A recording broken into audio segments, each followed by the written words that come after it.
From the moment I picked up the controller back in 2020, I knew Destiny was something special. The stunning gameplay and the immersive soundtrack drew me into a world where every choice weighed heavily both on the character and on my heart. It was COVID and I needed something to play. And as I navigated through the rich storytelling and the intricate character development, I found myself laughing, crying, and cheering in equal measure. Fast forward to June 4th, 2020, and amidst all the hype, Bungie released its pinnacle expansion in the final shape. And boy, I sure have some thoughts. So here's me telling you the good and the bad that'll help you decide whether you want to dive into this world or not.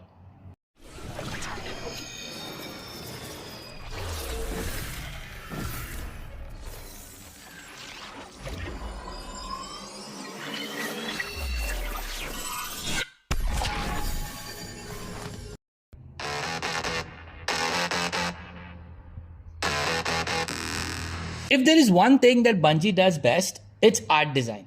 Destiny may have one of the best art styles put together in a video game. A game can boost amazing gameplay, Suicide Squad, but it's usually the visuals and aesthetic quality of certain areas that makes me stay for the ride all the way to the end.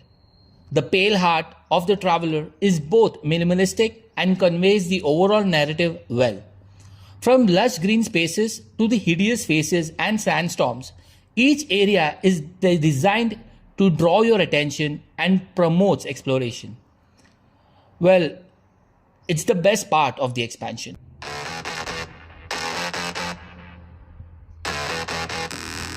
What makes the quests and side missions in the final shape captivating? I'll answer that. It's the combination of skill, variety, and the elements of surprise.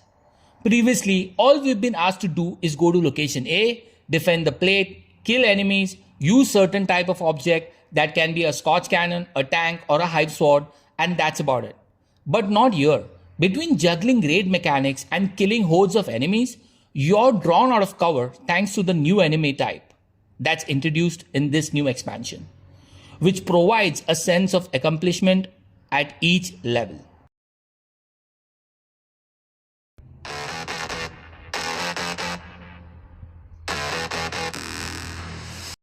The new subclass is both cool and busted. You'll unlock these abilities pretty early in the game, unlike the previous expansions, which means by the end of the campaign, you'll be swimming in builds that'll carry you through the endgame.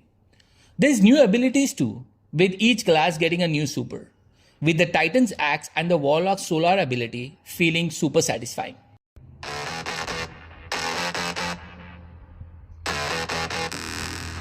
What makes a good endgame? To answer this question, we must first understand that a good endgame can never be a multiplayer experience. It needs to be a blend of both and has to definitely be finite.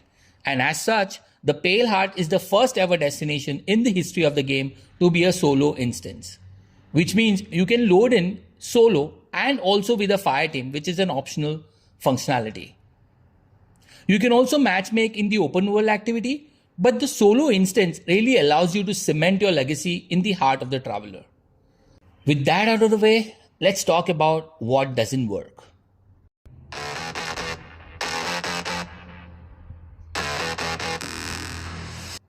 With the environment and the soundtrack blending together to provide you a cinematic experience, the same cannot be said about the story and the narrative.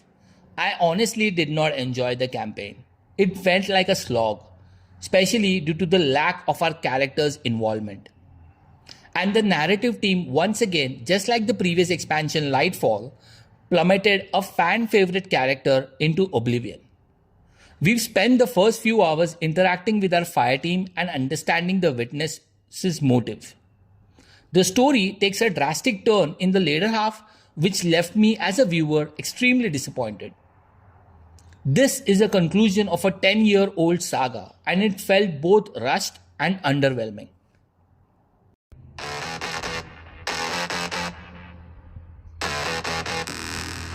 I've been a sucker for good Crucible maps and new strikes.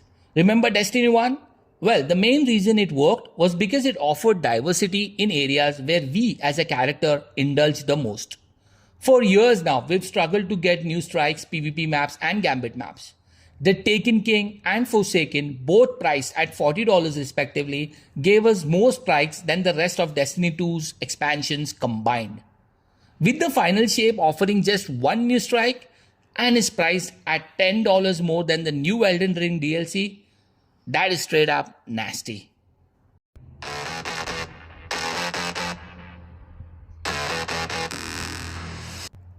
In today's landscape of modern video games, maintaining a seamless launch and steady uptime is more pressing than ever. Gone are the days when during an important launch like this, we used to wait in queues to get a glimpse of the new content. Today, especially from a AAA developer, it's expected that a player experience during the launch week is not hampered due to bugs. However, the same cannot be said about the Final Shape. The most loot I have attained during my playtime has been Guitar, Anteater, and Cat, most of which have been during an important event or a cutscene, which tarnishes the game's reputation and also the player's immersion. There is server downtime almost every day now, and some of the quests and equipment still need to be fixed, like the Precious Car's exotic armor or the Kovastov weapon quest.